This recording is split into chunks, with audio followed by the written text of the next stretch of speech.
السلام علیکم ورحمۃ اللہ۔ عزیزان محترم، آج ہمارے ساتھ موجود ہیں خانقاہ ریاضیہ افضلیہ شیرپور نوادہ کے صاحب سجادہ حضرت مولانا سید شاہ ارشد افضلی صاحب، اور حضرت کی شخصیت خطابت کے حوالے سے ہو یا علم و فضل کے حوالے سے ہو، تقوی و طہارت کے حوالے سے ہو، وہ اظہر من الشمس ہے، اور حضرت کی شخصیت محتاج تعارف نہیں ہے۔ احمد فراز نے کہا تھا، وہ بولے تو باتوں سے پھول جھڑتے ہیں، یہ بات ہے تو چلو بات کر کے دیکھتے ہیں۔ حضرت بہت بہت شکریہ آپ کا کہ آپ ہمارے غریب خانے میں تشریف لائیں۔ بہت شکریہ، بہت کرم۔ حضرت کیا فرمائیں گے انجمن پیغام انسانیت کے کاموں کے حوالے سے، جیسا کہ ہماری تنظیم اور تنظیم کے ارکان اور ممبران سیاسی، فلاحی اور دوسرے میدانوں میں کارہائے نمایاں انجام دے رہے ہیں؟ مثلا ابھی سرکار دو عالم صلی اللہ علیہ وسلم کے یوم ولادت کے دن اولڈ ایج ہوم میں اور شہر کے مختلف ہسپتالوں میں اور جلوسوں میں جا کر برادران وطن اور مسلم قوم کے درمیان ہماری تنظیم کے لوگوں نے پھلوں کی تھیلیاں تقسیم کی، اور یہ پیغام دیا کہ آج کے دن ہمارے پیغمبر حضور پاک صاحب الاولاد صلی اللہ علیہ وسلم کی تشریف آوری ہوئی اور انہوں نے ہمیں ان باتوں کی تعلیم دی۔ دوسری چیز یہ کہ جیسا کہ 15 اگست ہندوستان کی آزادی کا دن ہے، تو 12 ربیع الاول شریف انسان کی آزادی کا دن ہے، اور آج کے دن ہمارے نبی تشریف لائے اور انہوں نے ہمیں ان باتوں کی تعلیم دی۔ کیا فرمائیں گے؟ بہت شکریہ، آپ کی کرم نوازی، ذرہ نوازی کہ آپ نے اس فقیر کو یاد کیا۔ جس طرح سوشل میڈیا پر اور فیس بک پر، یوٹیوب پر آپ کا عملی کارنامہ دیکھنے کو ملتا ہے، چونکہ آپ ہزاری باغ شہر میں مضافات میں کافی مضبوطی کے ساتھ اترتے ہیں اور انجمن پیغام انسانیت کو دروازے دروازے گھر گھر تک پہنچا رہے ہیں۔ نام سے ہی ظاہر سی بات ہے کہ پتہ چلتا ہے کہ انسانیت کی خدمت کے لیے آپ کوشاں ہیں، جس کی طرف پیغمبر دو عالم صلی اللہ علیہ وآلہ وسلم نے بھی ارشاد فرمایا، اور بزرگان دین کا جو طرح امتیاز رہا ہے، جو طریقہ رہا ہے، وہ یہ ہے کہ انسانوں سے خدمت کی جائے۔ غریب نواز علیہ رحمت و رضوان سے کسی نے سوال کیا تھا کہ اللہ تک پہنچنے کے سب سے آسان رستوں میں کون سا، سب سے آسان رستہ کون سا ہے؟ تو حضور سیدنا غریب نواز نے ارشاد فرمایا کہ یوں تو نماز ہے، کہ روزہ ہے، حج ہے، زکوٰۃ ہے، ان تمام چیزوں سے، عبادت بدنی اور روحی سے آپ اللہ کی معرفت حاصل کر سکتے ہیں، مگر ایک طریقہ ہے جو نماز و روزہ کے ساتھ ساتھ اگر آپ خدمت خلق کرتے ہیں، اللہ کے بندوں کی حاجت روائی کرتے ہیں، اللہ کے بندوں سے پیار کرتے ہیں، تو اللہ تعالیٰ کی معرفت جلد ہو سکتی ہے۔ اس تحت انجمن پیغام انسانیت ایک بڑا پلیٹ فارم ہے، اور ماشاءاللہ آپ لوگ کام کر رہے ہیں۔ جس طرح آپ نے بھی ارشاد فرمایا کہ اولڈ ایج ہوم میں آپ لوگوں نے جو پھلوں کو تقسیم کروایا، ظاہر سی بات ہے یہ بھی ایک بہت احسن کام ہے۔ اس کے تعلق سے خود سرکار دو عالم نے ارشاد فرمایا کہ تمہارا پڑوسی کوئی بھی ہو، کیسا بھی ہو، وہ تمہارا پڑوسی ہے، اس کے تعلق سے اگر آپ نے ذرا برابر بھی کوتاہی کی تو اس کے تعلق سے جواب دینا پڑے گا قیامت کے روز، مطلب مواخذہ ہوگا اس کے تعلق سے۔ تو اس میں تو یہ نہیں ہے کہ اگر مومن آپ کا پڑوسی ہے تو اس کے ساتھ بھلائی کیجئے، مسلمان آپ کا پڑوسی ہے تب اس کی بھلائی کیجئے، اور اگر سناتن دھرم یا غیر مسلم یا کوئی آپ کے مذہب کو نہیں ماننے والا وہ آپ کا پڑوسی ہے، وہ شہری ہے، تو آپ اس کے ساتھ آپ کا اخلاق کیا ہونا چاہیے۔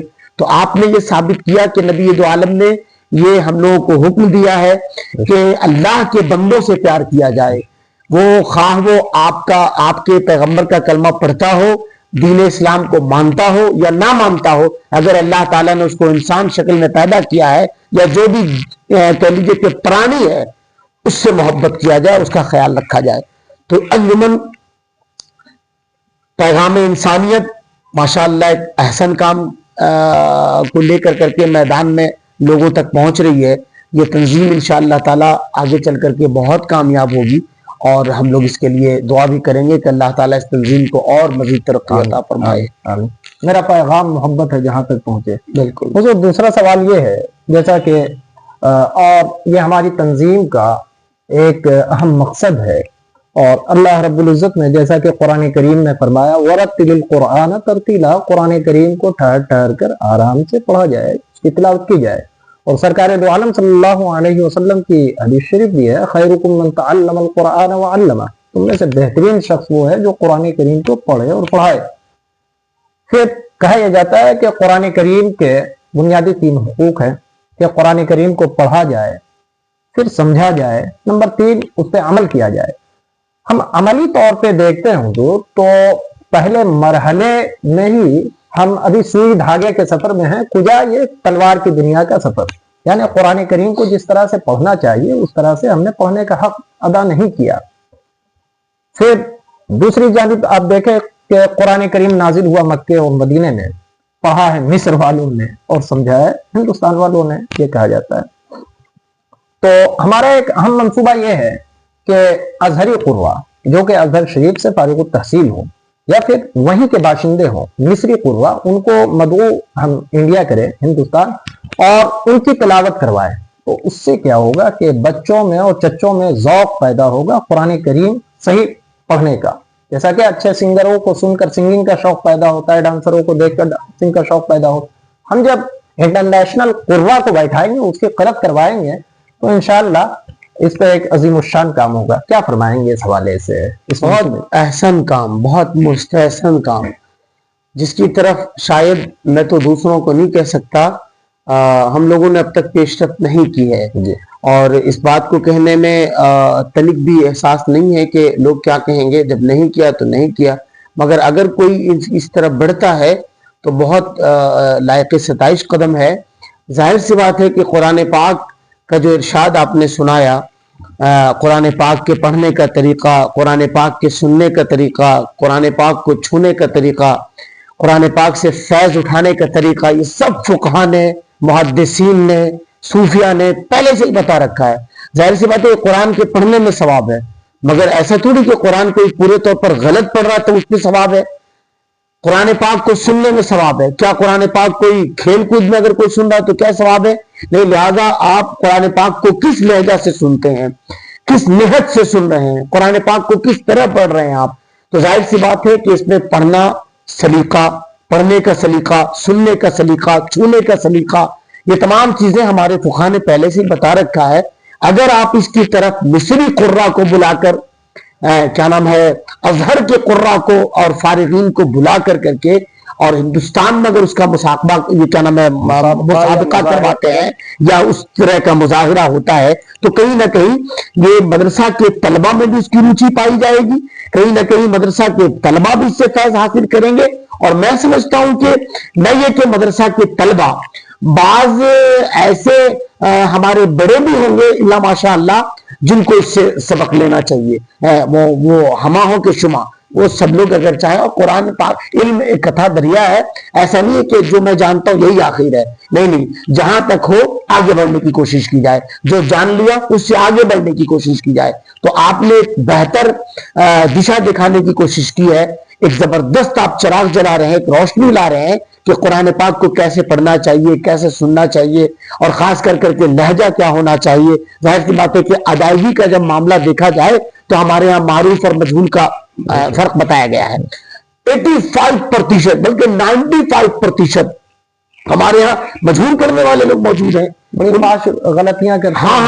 हाँ, जिसकी गलतियों से यानी अदायगी के छूटने से मानो यानी मतालिब चेंज हो जाता है, मायना चेंज हो जाता है, उसका तर्जमा गलत हो जाता है। तो वैसी सूरत में ये एक बहुत बेहतर कदम आपने उठाया है। मैं समझता हूं कि ये सराहनीय कदम है, ये सताइशी कदम है, बल्कि ये हम लोगों के लिए अमल वाला कदम भी है। मैं भी ऐसा करूं, अगर मुझे मौका मिले तो हम लोग इसको भी दूसरी तरफ रिप्रेजेंट करें तो ज्यादा अच्छा है। आपका साथ चाहिए इंशाअल्लाह ताला, चाहिए आपकी दुआएं चाहिए, इंशाअल्लाह ताला चाहिए।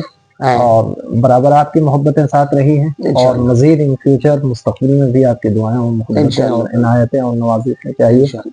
تو ناظرین اب میں آپ کا خادم رخصت ہوتا ہے آپ کی دعاؤں اور محبتوں کے ساتھ، اور آپ حضرات بھی ہمارے لیے، ہماری تنظیم کے ممبران کے لیے، افراد کے لیے جو لوگ اس تنظیم سے جڑے ہیں ان کے لیے دعا کریں کہ ہمارے جو منصوبے ہیں اسے میں عملی جامہ پہنا سکوں. اور آپ لوگوں کے تعاون کے بغیر یہ چیزیں پاسبل نہیں ہیں، ممکن نہیں ہیں. حضور حافظ ملت نے کہا تھا زمین کے اوپر کام، زمین کے نیچے آرام. یہی ہے آرزو تعلیم قرآن عام ہو جائے، ہر ایک پرچم سے اونچا پرچم اسلام ہو جائے. رخصت ہوتا ہے آپ کا خادم آپ کی دعاؤں اور محبتوں کے ساتھ. خدا حافظ، فی امان اللہ. یار زندہ، صحبت باقی.